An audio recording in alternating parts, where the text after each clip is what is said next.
Hello everyone. और आज हम लोग शुरू करने जा रहे हैं part 2 power sharing. Power sharing का हम लोग पार्ट 2 शुरू करेंगे और उम्मीद करते हैं आप लोग पार्ट 1 आपको समझ में आ गया होगा। अगर नहीं समझ में आए तो कमेंट बॉक्स में जरूर से जरूर हमें कमेंट करेंगे, ठीक है।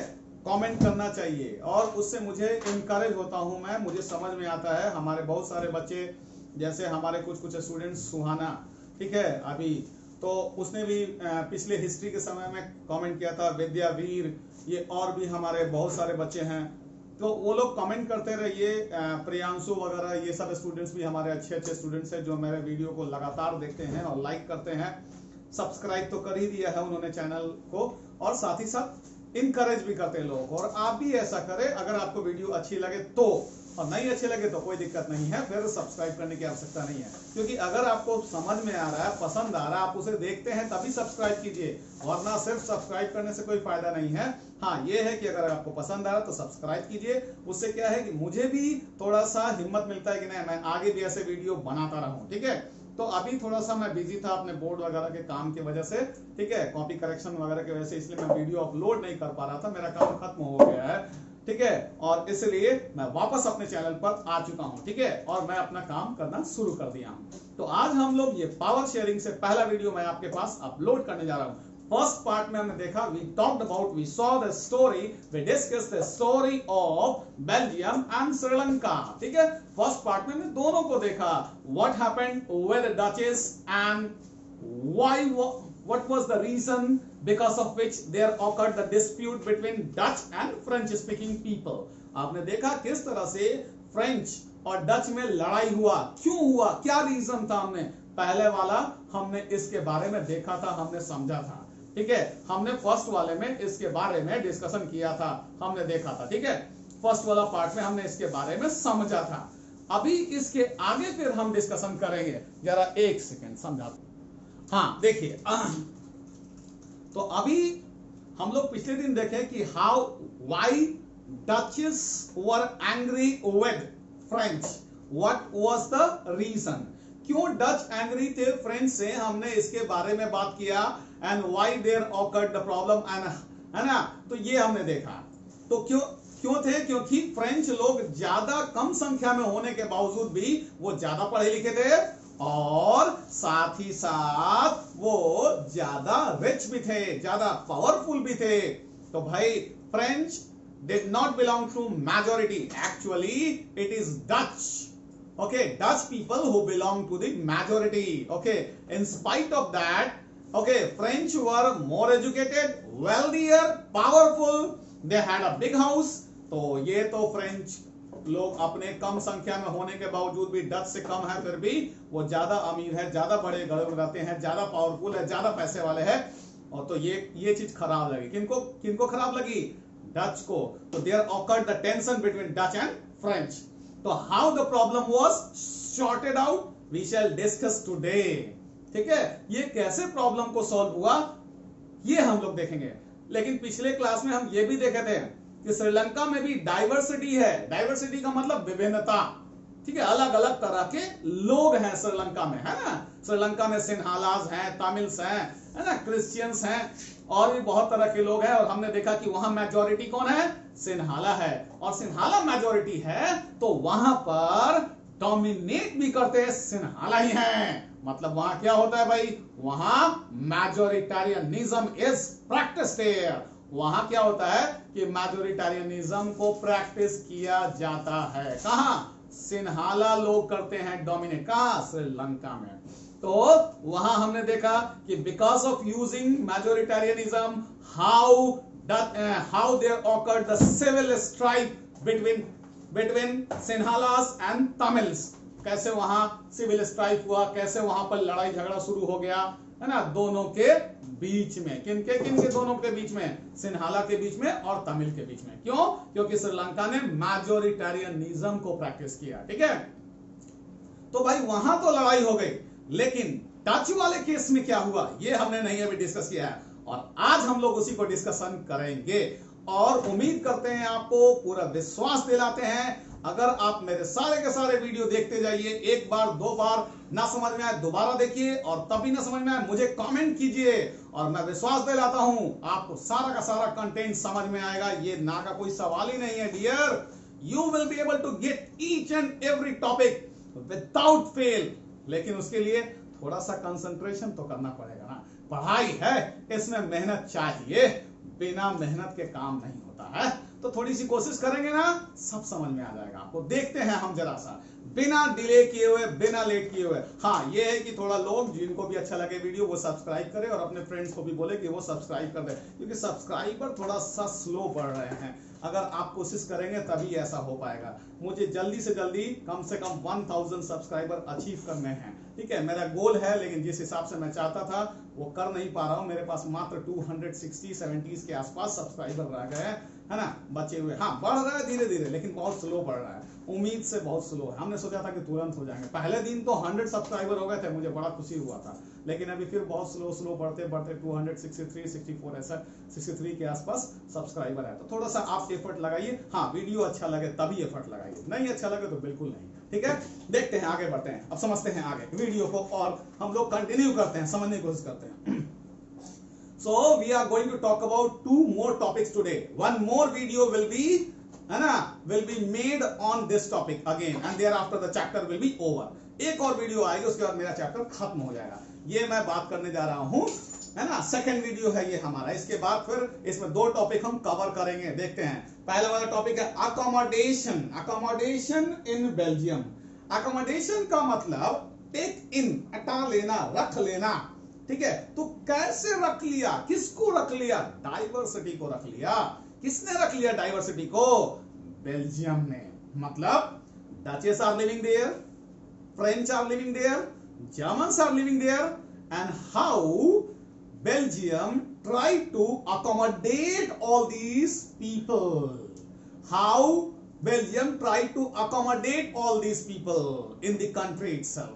कैसे इन सब को जगह दिया, कैसे सभी लोग शांतिपूर्वक अच्छे से बिना लड़ाई झगड़ा किए रह रहे हैं, ये हम लोग देखेंगे। पिछले बार हमने देखा किस तरह से पावर शेयरिंग के प्रॉब्लम को सॉल्व करने की कोशिश की श्रीलंका में।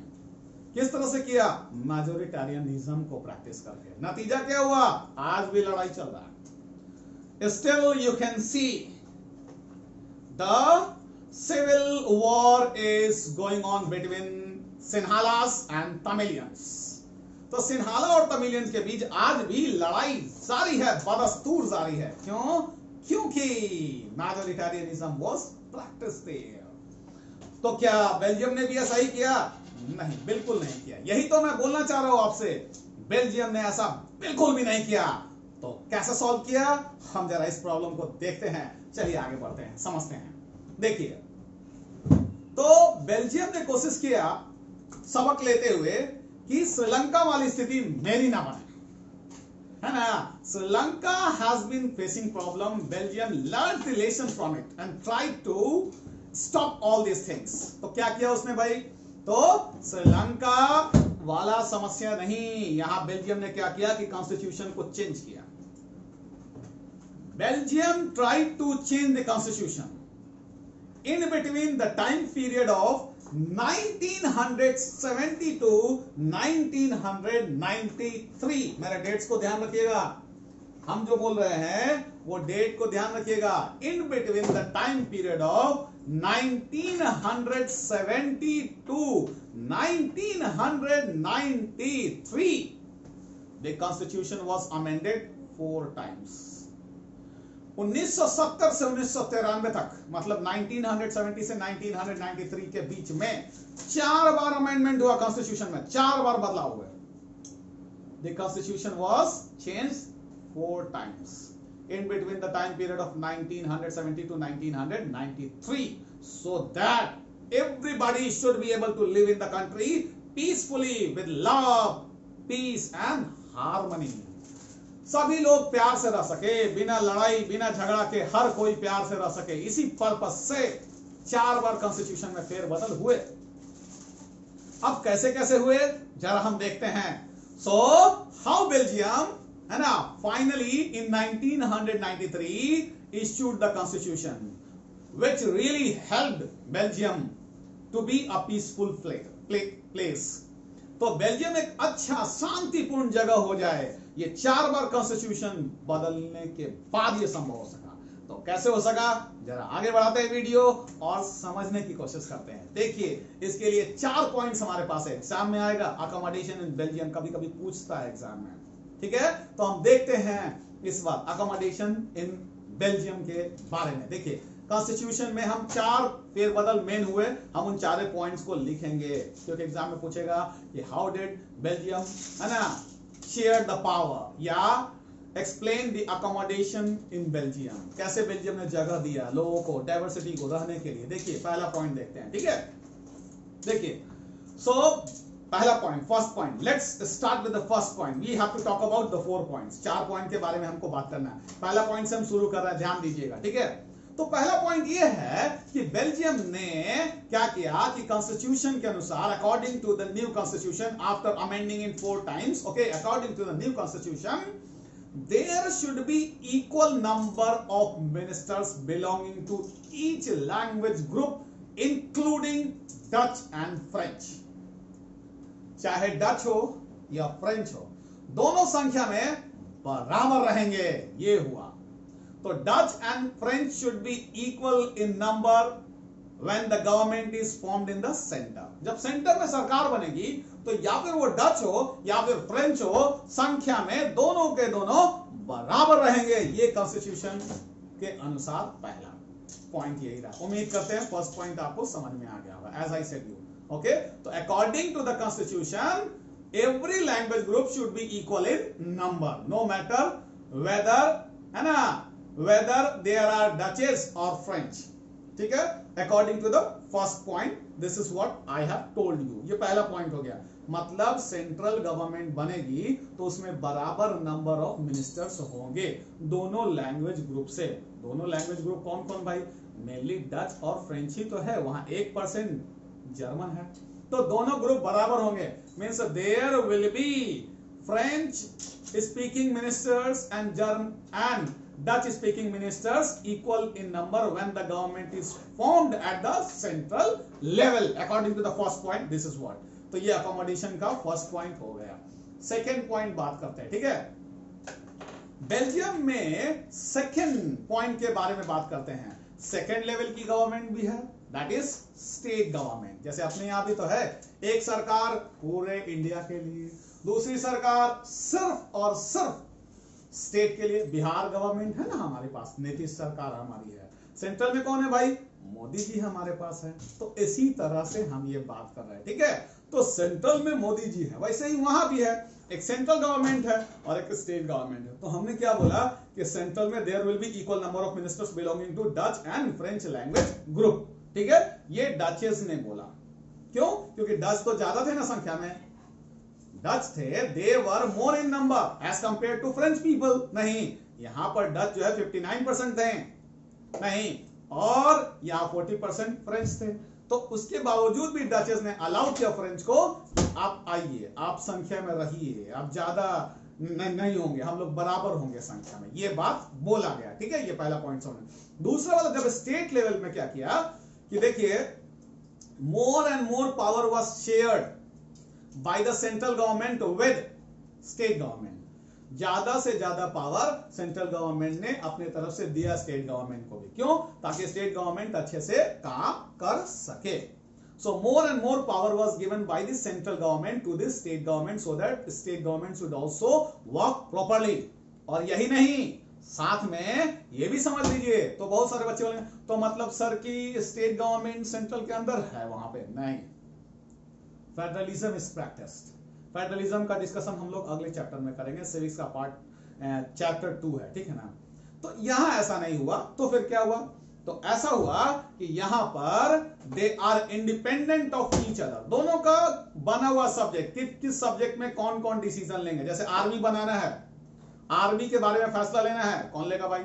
सेंट्रल गवर्नमेंट लेगा। पुलिस के बारे में फैसला लेना है, कौन लेगा? सेंट्रल गवर्नमेंट नहीं, स्टेट गवर्नमेंट। ऐसे ही बना हुआ है सिस्टम, ठीक है। तो सेकंड पॉइंट हो गया कि the power was shared by the central government with the state government, ठीक है। so that the state government should also work well, but no level of government is subordinate to each other, they are independent of each other, दोनों एक दूसरे से अलग अलग है, दोनों आजाद है, दोनों का अपना अपना एरिया है, दोनों में से कोई एक दूसरे को कॉन्फ्लिक्ट नहीं कर सकते हैं, ठीक है, दोनों कॉन्फ्लिक्ट नहीं हो सकता है, दोनों एक साथ अपना आराम से काम करते हैं, ठीक है। तो सेकेंड पॉइंट यही होगा कि more and more power was shared by the central government with the state government, okay, and state government is not subordinate to the central government. Subordinate means sub group, उसका sub group नहीं है, उसके नीचे नहीं है, अपना उसका area है काम करने का, इसका अपना एरिया है काम करने का, ये इसके एरिया में नहीं काम कर सकते हैं, ये इसके एरिया में नहीं काम कर सकते, दोनों का अपना अपना एरिया है। I hope you have understood second point. Second point हो गया कि state government and central government है ना, they work independently, they are independent of each other, state government is not subordinate to the central government, ये subordinate नहीं है central government का, ठीक है, इंडिपेंडेंट है, ठीक है। ज्यादा पावर शेयर किया गया सेंट्रल गवर्नमेंट के द्वारा, किसके साथ, स्टेट गवर्नमेंट के साथ उसको दिया कुछ पावर ताकि वो अच्छे से काम कर सके, ठीक है। ये दूसरा पॉइंट भी समझ में आ गया, पहला पॉइंट भी समझ में आ गया। पहला वाले में हमने बोला है कि there should be equal number of ministers belonging to Dutch language speaking and French language speaking people, ठीक है ना। तो दोनों लैंग्वेज से बराबर बराबर मिनिस्टर्स होने चाहिए सेंट्रल गवर्नमेंट में। दूसरा हमने बोला कि सेंट्रल गवर्नमेंट ने पावर शेयर किया किसके साथ, स्टेट गवर्नमेंट के साथ, और लेकिन स्टेट गवर्नमेंट सबऑर्डिनेट नहीं है, किसका नहीं है, सेंट्रल गवर्नमेंट का, ठीक है। State government is not subordinate to the central government. I hope you have got it, you have understood it, ठीक है।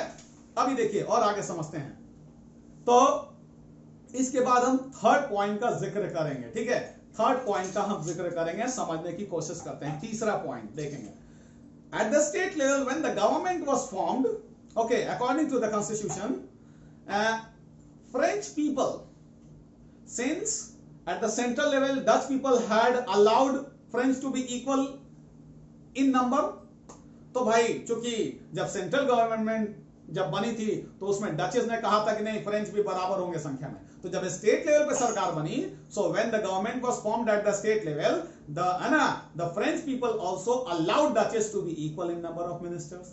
तो फ्रेंच ने भी बोला कि हाँ आप आइए बराबर हो जाइए संख्या में, मतलब स्टेट गवर्नमेंट में सरकार बनेगी तो there will be equal number of ministers belonging to the language group like French and Dutch. तो डच और फ्रेंच दोनों बराबर होंगे संख्या में अगर स्टेट लेवल पे सरकार बनेगी तब। ये थर्ड पॉइंट है, क्योंकि डच ने अलाउ किया था फ्रेंच को। अब देखिए ना, स्टेट लेवल पे आप देख ही रहे हैं, हम पिछले वीडियो में आप अगर थोड़ा सा देखे होंगे, नहीं समझ में आया होगा तो पिछला वीडियो पहले देखिएगा, क्योंकि पिछले वीडियो से जो है कंटेंट उसका भी इसमें टैली कर रहा है, ठीक है। अगर पीछे के वीडियो समझ जाएंगे तभी इसको समझने में ज्यादा आपको आसानी होगी, ठीक है। तो अगर आप डायरेक्ट ये वीडियो देख रहे हैं तो इससे पहले पीछे वाला वीडियो देखिए, है ना, पार्ट 1 देखिए पावर शेयरिंग का, उसके बाद इसमें आइए, तो आपको ज्यादा आसानी होगी, ठीक है। देखते हैं, समझते हैं। तो हम यही बोल रहे हैं कि स्टेट लेवल पे हमने जो बात किया था ब्रसेल्स में, यानी कि आपका कैपिटल सिटी बेल्जियम का, तो ब्रसेल्स में कौन है भाई, 80% फ्रेंच है और 20% मात्र है डचेस, तो वहां तो बहुत कम है ना, इसीलिए फ्रेंच ने बोला कि नहीं, there will be equal number of ministers belonging to Dutch language community and French language community. Why? Because Dutches allowed us to be equal in number of ministers at the central level. Central level पे आपने हमें जो बराबर होने दिया, तो हम आपको स्टेट लेवल पे देते हैं बराबर का मौका। हम भले मेजोरिटी में है लेकिन हम भी आपको बराबरी का मौका देंगे। तीसरा पॉइंट भी समझ में आ गया। फर्स्ट पॉइंट में हमने बोला कि सेंट्रल गवर्नमेंट बनी और उसमें बराबर नंबर ऑफ मिनिस्टर्स होंगे, ऐसा कॉन्स्टिट्यूशन बनाया गया, माने डच और फ्रेंच दोनों बराबर होंगे सेंट्रल लेवल में सरकार बनेगी तो। ये पहला पॉइंट था। दूसरा पॉइंट, सेंट्रल गवर्नमेंट ने पावर शेयर किया किसके साथ, स्टेट गवर्नमेंट के साथ, ठीक है, लेकिन स्टेट गवर्नमेंट सबऑर्डिनेट नहीं है, किसका, सेंट्रल गवर्नमेंट का, they are independent of each other. तीसरा बोले कि स्टेट लेवल की जब गवर्नमेंट बनेगी तो अकॉर्डिंग टू द, है ना, new constitution, there would be equal number of ministers at the state level belonging to Dutch language group and French language group. Why?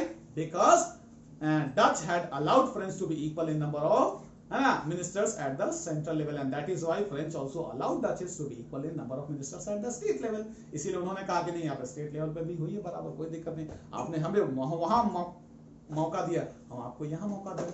You scratch my back I'll scratch yours. ठीक है, आगे देखते हैं, समझते हैं। तो अब हम ये तीसरा और चौथा नंबर पॉइंट, फोर्थ पॉइंट के बारे में डिस्कशन करेंगे। हमारा आखिरी पॉइंट होगा ये अकोमोडेशन इन बेल्जियम के बारे में। देखिए, there is also the third level of the government. हमारे यहाँ भी तो है थर्ड लेवल की गवर्नमेंट, नहीं है क्या? म्युनिसिपैलिटी शहरों में, या म्युनिसिपल कॉर्पोरेशन है ना, छोटे शहर में म्युनिसिपैलिटी होती है, और बड़े शहरों में म्युनिसिपल कॉर्पोरेशन, और गांव में पंचायती राज। तो ये सब है हमारा तीसरा लेवल, ठीक है। उसी तरह वहां भी है थर्ड लेवल की सरकार, लेकिन in Belgium this third level government is called community government. ये वहां पर कम्युनिटी गवर्नमेंट बोलते हैं इसे, है ना। At the third level when the government is formed in Belgium, that is called community government. I hope you have understood, ठीक है। So this government is formed by one language community, either Dutch or French or German। अब बोलेगा sir एक language के द्वारा कैसे सुनना है? अरे भाई, किसी एक एरिया में जो लोग ज्यादा होंगे उन्हीं की सरकार बनेगी ना। अभी अगर हम ही इलेक्शन कराए, मतलब अगर यहाँ सरकार ने लोकल लेवल पे इलेक्शन कराया, और अगर सदर गली या वैसे इलाके में जहां मुस्लिम ज्यादा है, किसी एक इलाके में वहां करवाए इलेक्शन, तो कौन कैंडिडेट जीतेगा? मुस्लिम जीतेगा। तो जो जहां ज्यादा रहेंगे वही ना बनेगा।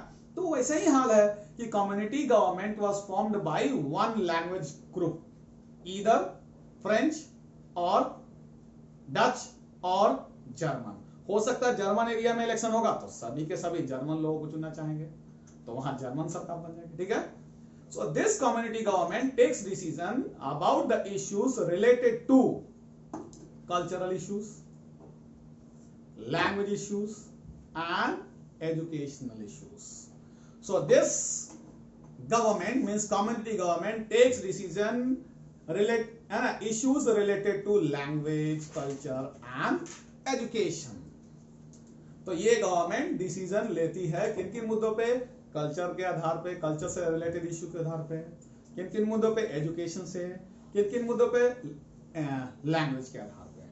तो लैंग्वेज से रिलेटेड कोई प्रॉब्लम है, उनके बारे में डिसीजन लेने का हक कम्युनिटी गवर्नमेंट को, कल्चर के से रिलेटेड कम्युनिटी गवर्नमेंट को, और साथ ही साथ हमारा लैंग्वेज, कल्चर और एजुकेशन, इन सबसे संबंधित कोई भी इश्यूज होगा तो उसके बारे में फैसले लेने का सिर्फ और सिर्फ कम्युनिटी गवर्नमेंट का। So we have seen how the accommodation in Belgium took place, how the different types of people were allowed to live there. नहीं, हमने देखा ना किस तरह से हाउ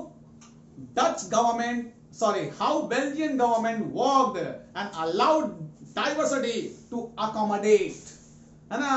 तो कैसे सब तरह के लोग एक साथ रहे, ये अलाउ किया गया बेल्जियन गवर्नमेंट के द्वारा, और इस तरह से सभी लोग, आज स्थिति ऐसी है कि सब लोग वहां अच्छे से रह रहे हैं, पीसफुली एकदम रह रहे हैं। नहीं, देखें कि अभी वहां पर एकदम डचेस हो, चाहे फ्रेंच हो या जर्मन हो, सभी लोग आज एक साथ वहां रह रहे हैं, बिना लड़ाई के, बिना झगड़ा के।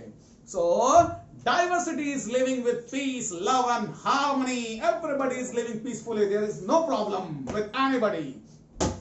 किसी के साथ कोई समस्या नहीं है, सभी लोग साथ रहते हैं और पीसफुली रहते हैं। उम्मीद है कि आपको ये सब का सब पॉइंट्स, चारों का चारों पॉइंट्स समझ में आ रहा होगा, ठीक है। सेंट्रल लेवल पे क्या है, स्टेट लेवल पे क्या है ना, और एक दूसरे का सबऑर्डिनेट भी नहीं है, और फिर कम्युनिटी गवर्नमेंट के बारे में भी आप जान गए। ये सब समझ गए होंगे। नहीं समझ आएगा तो दोबारा पीछे कर करके वापस शुरू से वीडियो देखिए, आपको अपने समझ में आ जाएगा, ऐसा कुछ प्रॉब्लम नहीं आने वाला है।